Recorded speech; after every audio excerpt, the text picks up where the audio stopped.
Hello, friends, and welcome back to Malicious Compliance Stories. Hey there! If you love a good effed around and found out story, buckle up, because this one's got betrayal, deception, and a satisfying twist of justice. But before we dive in, make sure to hit that subscribe button, smash the like if you enjoy the content, and ring that notification bell so you never miss a juicy story. Relative tries to steal from the siblings' kids. If you like a good effed around and found out, you'll love this story.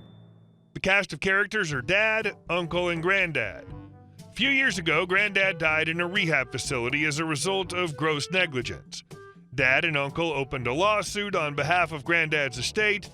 It drags on and looks like it's going nowhere. 2 years ago, Dad died a couple of months after a cancer diagnosis. It was sudden, and Uncle had promised him his kids were now his. He'd look out for us. I was the executor of Dad's estate and did the usual business of selling property, closing accounts, etc. Since Uncle was the executor of Granddad's estate, I asked him if it was still open and what the lawsuit status was. Uncle said the lawsuit went nowhere and the estate was closed. This is where I made a mistake. I took him at his word. Dad's estate was settled and closed last winter. My siblings and I split everything according to the will, and life continued. In April, Uncle called to tell me that he wanted to gift my siblings and me a small amount of money. The lawsuit on behalf of Granddad was paying out, and Uncle wanted to give us $10,000 to split. Then he told me Dad's estate needed to be reopened to claim it. There were so many red flags, you'd think the circus was in town. I played nice, thanked him, and immediately called the courthouse where Granddad and Dad's estates were established. The clerk told me not only was Granddad's estate still open, but there was also a large bond on a sum of money recently placed. Did I want the name of the lawyer on file? Yes, I did. I called the lawyer, and the receptionist exclaimed that they were trying to find my contact info. The lawyer gets on the line, and as one of his beneficiaries, he's able to fill me in on everything. Right after Dad was diagnosed, the lawsuit for Granddad was settled. Dad died without knowing the rehab admitted their part in causing his father's death and paid out a settlement. The money sat in limbo for 18 months. Through the funeral and the sale of properties, the first business day after Dad's estate closed, Uncle petitioned for the release of funds as the sole beneficiary. The estate lawyer discovered Uncle wasn't the sole beneficiary and requested my contact info, which Uncle claimed he did not have. The lawyer tells him that my siblings and I were still his beneficiaries even though Dad's estate closed. We were entitled to Dad's share. This is when Uncle called me with his tale of wanting to gift us a small amount. The total sum of the lawsuit after taxes and lawyer's fees was around $150,000. Since Dad and Uncle were the sole beneficiaries of Granddad's estate, they would each get half. Guys, I was furious. I called the siblings and we agreed to play it cool. The lawyer for Granddad's estate knew Uncle was being shady and never intended to split the money, so he refused to release the funds to Granddad's estate. The checks would go to Uncle and Dad's estate directly. I decided to bide my time with Uncle and not reveal the extent of what I knew. 2 more months go by, the estate's reopened and the bank account is established. This is when Uncle finds out through the lawyer that the funds would not be given to Uncle to disperse, but would go directly to the beneficiaries. Uncle calls me spitting mad, saying he did all the legwork of getting the lawsuit done and deserved payment. He felt giving us $10,000 was fair. I told him the courts had a system for that sort of thing, and he would get his hours/time through the lawyers. Uncle went into a rant that Dad owed him money and that Uncle would bill us for so many hours. We'd get less than $10,000 if we didn't agree to the 10. I told him to try. Uncle did try. Granddad's estate lawyer wouldn't say how many versions of the application he rejected before they arrived at an acceptable rate the judge would agree to. Uncle wanted us to pay for a grave plot since Dad died first and took the last plot in the family graveyard. He wanted repayment for all sorts of things that had nothing to do with Granddad's estate. The poor estate lawyer had to try to beat estate laws and inheritance into Uncle's head, but Uncle was determined to take both his share and Dad's. I'm the executor, and they don't deserve a thing. My siblings and I accepted the first reasonable rate and walked away with half of the remaining balance. Uncle never realized the sum would come off the top, not deducted from Dad's share alone. Despite the paper trail of deception he left, he still feels he's the victim and we stole from him.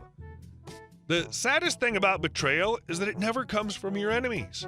It comes from friends and loved ones. I'm super happy for you that it finally worked out. You quietly playing the long game is exactly how I would have rolled. Good thing your siblings apparently had just as much presence of mind and patience to wait it out without tipping your hand. And our second story. Ken, you're asking the wrong department, and I don't work here. Just came from a big orange tool store and was in the tool aisle. Now, there was an actual employee in the aisle next to mine helping another customer. Then another man walks up. Let's say he's the male Karen, Ken. Now, this part I didn't see, but the employee claims he tapped her shoulder while she was speaking to the customer she was helping. She tells him she'll get to him in a moment. He gets impatient and huffs and puffs for a minute. I could actually hear him doing this where I was. She unfortunately interrupts the first customer to ask Ken, what do you need? No, how may I help you, or do you need help? Nope, Ken deservingly got the retail version of F off from her. He then asks her what he needs to make a bell siphon. Now, for those who don't know, this is a plumbing device used to automatically suck water out with no mechanics like pumps when water gets to certain levels. She tells him she doesn't know and he needs to go to plumbing. She then turns back to help the first customer. Ken gets mad and says she needs to help him. She turns back around and says, I don't work in the plumbing department. All I know about what you're asking is siphon is something for water. That's plumbing. This is tools. He gets mad and storms off, which is where I now come in. He sees me. I'm wearing nothing that says I work there other than blue jeans. He walks up and says, tell me what I need to make a bell siphon. I would have helped him had he not just demanded that, so I tell him I don't work for the tool store and he needed to ask the plumbing department employee. He says, I see you all the time in here.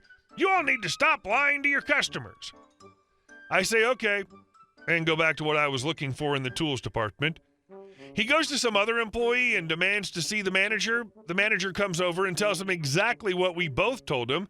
He was asking the wrong department, and I didn't work there.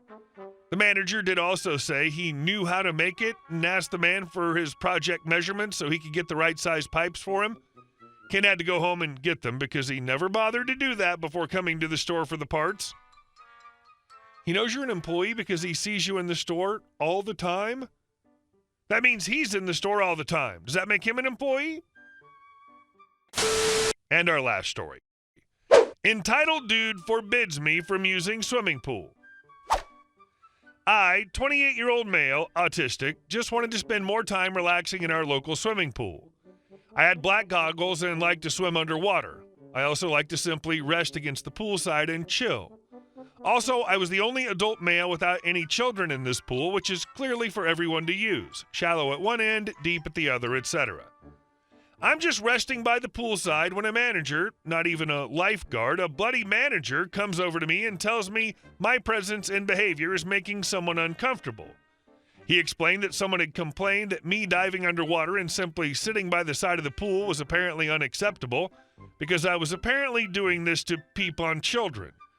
He told me this in a non-accusatory tone and seemed to sound as confused as me about this. At first, I thought I was upsetting some over-worried parent, and being a parent myself, I felt horrible. I explained that I was just relaxing by the poolside, offered to take off my goggles to put them at ease, and even wanted to apologize to this person. The manager seemed to accept this and presumably went back to the parent to let them know I was sorry for upsetting them. About 10 minutes passed, and the manager was back, telling me the police had arrived. I was shocked and asked if it was about me. The manager said yes, and that they wanted to talk to me. This is when I meet the entitled dad for the first time. Big guy, maybe early to mid-30s, pretty buff looking. This is the only time he spoke to me, and all he said was, "You better go quietly, or I'll tell everyone here you're a pervert." He walked away before I could reply, and the manager led me out of the pool. I felt tempted to flip this Kevin the Bird as I walked by, but I kept my cool and just left. I get to the locker rooms, and 2 police women are waiting. Fortunately for me, they were really nice and friendly with me the whole time. After grabbing a towel, they started asking me what happened and what I was doing. I was honest and told them I was just trying to relax and had no idea I was upsetting this person just by being there. I even told them I was autistic, which led to one of the officers telling me they had a family member who was also autistic. They then asked me for my details to run through their database. While that went on, the entitled dad walked by and one of the officers asked to talk with him. He agreed and they went elsewhere. I got changed back into my clothes, and as I was coming out the changing room, the entitled dad was in my way with his back to me. I couldn't quite hear what he was saying over the other people in the room, but I did hear him rather loudly order his kids to stay put while he went to get changed. He walked out without seeing me, and I left the locker room. The police stayed with me in the lobby until their database come back. Of course, it came back that I had no history of crime, and the gym staff had told the officers I had no history of disturbing other people and I was free to go. However, the entitled dad was hanging around near the back of the lobby watching me. The police saw this too and offered to give me a ride home since I'd walked to the gym. I accepted since I was pretty shell-shocked by the whole ordeal and worried this guy would try something on my way home. In all, this was a really scary experience, and I'm still shaking typing this. I'm just glad the manager and the police were professional enough to let me speak my piece. I should mention there were other parents in the pool who didn't care about my presence. Another dad and his kids were playing right next to me, and he didn't care. Hey guys, thank you all for watching the video. I'll see you in the next one.